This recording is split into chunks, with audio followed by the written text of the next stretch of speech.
Bismillahirrahmanirrahim. Assalamualaikum warahmatullahi wabarakatuh.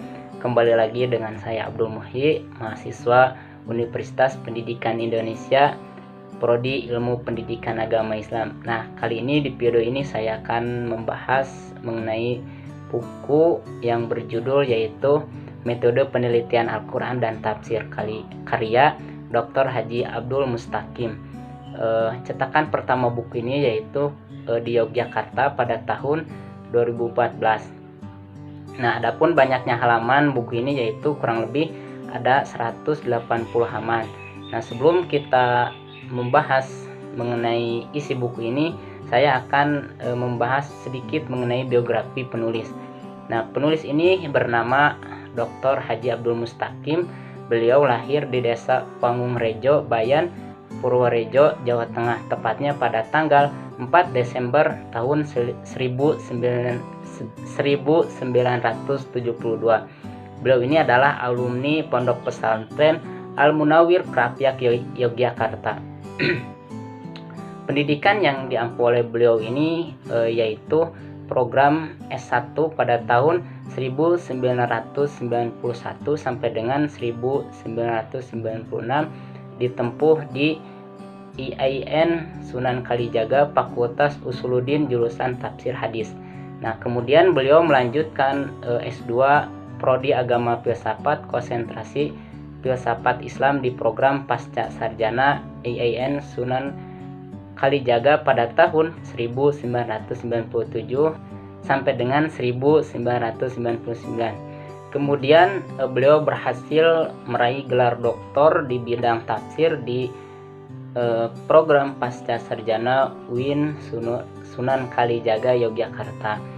Nah, sekarang beliau sedang merintis pesantren LSQ Lingkar Studi Al-Quran Ar-Rahman sebagai salah satu kajian Al-Quran baik tahsin, tahfidz, dan tafsir. Nah, adapun karya-karya ilmiah yang dalam bentuk buku yang telah diterbitkan oleh beliau antara lain, salah satunya yaitu Ibadah-ibadah yang paling mudah. Yang kedua, Asbabul Wurud, studi kritis hadis Nabi, pendekatan sosial historis. Yang ketiga yaitu ada Tantangan Generasi dan Tugas Muda Islami. Yang keempat itu ada buku Manajemen Kolbu, Resep Sufi Menghentikan Kemaksiatan, ini terjemahan. Yang kelima, Cinta Nabi dan Tanda-tandanya, terjemahan juga. Yang keenam, Studi Al-Quran Kontemporer, Wacana Baru, Berbagai Metodologi Tafsir. Nah, buku yang ketujuh itu ada Menuju Pernikahan Maslahah, Khutbah Nikah, Perspektif Gender. Yang kedelapan ada buku Studi Kepemimpinan Islam, Telaah Normatif dan Historis. Yang kesembilan itu ada Muhammad Azmi, Pembela Eksistensi Hadis, karya bersama Ki Haji Abdurrahman Wahid dan kawan-kawan. Yang ke-10 yaitu Menjadi Orang Tua Bijak, Solusi Kreatif mengenai berbagai masalah anak. Yang terakhir yaitu Akhlak Tasamuh, Jalan Menuju Revolusi Spiritual. Nah, itulah sedikit mengenai biografi penulis. Kita sekarang akan membahas isi buku beliau. Nah, dalam buku ini penulis menekankan model-model penelitian Al-Quran dan tafsir menjadi 5 model. Yang pertama yaitu penelitian tematik, dirosat al-maudu'iyah, yang tekanannya pada topik, tema, dan isu yang ada dalam Al-Quran. Yang kedua, penelitian tokoh, dirosat fi rijal al-mutasirin wal mutasyirikin, yang tekanannya pada pemikiran tokoh mufasyir, baik dari sarjana muslim ataupun orientalis, baik bersifat individual maupun kolektif. Yang ketiga yaitu penelitian living Quran, dirosat fi Al-Quran Al-Hayy, yang fokusnya pada bagaimana praktik masyarakat dengan Al-Quran, apa maknanya dan bagaimana relasi antara teks ayat Al-Quran dengan praktik sosial di masyarakat. Sebab disitulah aturan penelitian Al-Quran dengan penelitian sosial keagamaan secara umum. Yang keempat, penelitian Mahdudat melalui pendekatan filologi, bisa membaca buku Tahqiq Al-Kutub Al-Mahdudat yang fokusnya pada kajian manuskrip teks-teks masa lalu yang belum dipublikasikan. Misalnya, Tafsir Mahdudat karya Kyai Soleh Darod Al-Samarani yang berjudul Fadil Al-Rahman min Tarjamati Kalam Malik Al-Dayan. Nah, sebuah karya kitab tafsir berbahasa Jawa yang pertama kali atas permintaan R.A. Kartini. Tafsir ini bernuansa sofistik dan juga mengandung elemen kultur Jawa, sehingga sebagai produk tafsir lokal ia tentu sangat layak untuk diriset. Nah, adapun yang terakhir, yang kelima, yaitu penelitian komparatif dirosat muqaronah yang fokusnya pada kajian membandingkan antara satu tokoh dengan tokoh yang lain atau antara satu kawasan dengan kawasan yang lain. 4 ranah penelitian digolongkan pada penelitian teks, sedangkan penelitian Living Al-Quran termasuk dalam kategori penelitian sosial. Nah, dalam buku Metode Penelitian Al-Quran dan Tafsir, penulis secara umum membahas 6 bab. Pada bab pertama membahas mengenai tinjauan umum penelitian Al-Quran dan Tafsir yang memuat di dalamnya itu adalah hakikat penelitian ilmiah, ciri khas penelitian ilmiah, metode tafsir, dan metode penelitian Al-Quran. Tujuan dan ranah penelitian Al-Quran dan Tafsir. Nah, pada bab kedua penulis membahas mengenai model penelitian tokoh, yang mana di dalamnya memuat mengenai hakikat penelitian tokoh, tujuan penelitian tokoh, pertimbangan dan penelitian tokoh, objek kajian tokoh, serta metodologi dalam penelitian tokoh dan aplikasi penelitian tokoh.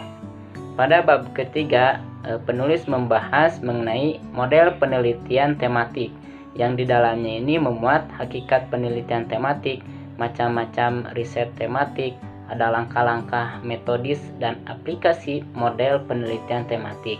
Adapun bab keempat, penulis membahas model penelitian naskah kuno yang membahas pengertian filologi, latar belakang lahirnya filologi, tujuan riset filologi, ilmu bantu filologi, langkah-langkah penelitian filologi, dan aplikasi riset model Mahdudat.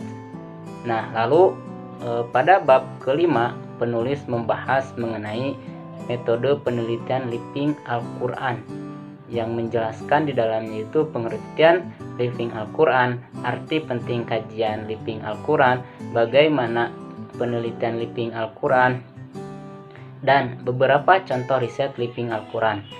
Nah, yang terakhir membahas model penelitian komparatif, yang dalamnya itu membahas mengenai hakikat, tujuan, metode, dan contoh riset komparatif. Nah, itulah pembahasan yang ada di dalam buku Metode Penelitian Al-Quran dan Tafsir karya Abdul Mustaqim. Nah, buku ini memiliki beberapa kelebihan sebagai berikut. Yang pertama, buku ini ditulis dengan sistematis dan dengan bahasa yang lugas. Di samping masing-masing bab, penulis buku tersebut menjelaskan model-model penelitian tersebut dengan sangat teratur dan mudah diterapkan oleh setiap pembaca. Tidak hanya aspek-aspek teoritis, tetapi juga aspek praktis penelitian diulas di dalam buku ini dengan sangat baik. Contoh aplikasi dan atau proposal penelitian selalu menghiasi bagian akhir setiap bab buku ini. Yang kedua, karya-karya yang dijadikan rujukan merupakan karya-karya yang relevan dalam bidang penelitian Al-Quran dan Tafsir dan bervariasi dari sisi materi dan bahasa. Hal ini menunjukkan bahwa penulis buku ini telah membaca banyak karya yang patut dijadikan rujukan. Kelebihan yang ketiga adalah bahwa buku ini memuat juga pemikiran-pemikiran metodis yang orisinal dari penulisnya. Meskipun demikian, tiada gading yang tak kembali. setiap karya pasti memiliki kekurangan, namun tidak mengurangi kualitas buku ini. Nah, selain dari kelebihan pada buku ini ada juga kekurangan, yaitu tidak membahas secara rinci, tetapi hanya membahas secara umum.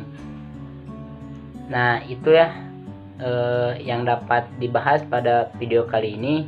Insya Allah buku ini bagus bagi kalian yang ingin belajar memahami penelitian mengenai Al-Quran dan tafsir. Nah, jikalau misalkan bermanfaat video ini, boleh share dan jangan lupa like dan komen. Sekian, mohon maaf jika masih banyak kekurangan. Wassalamualaikum warahmatullahi wabarakatuh.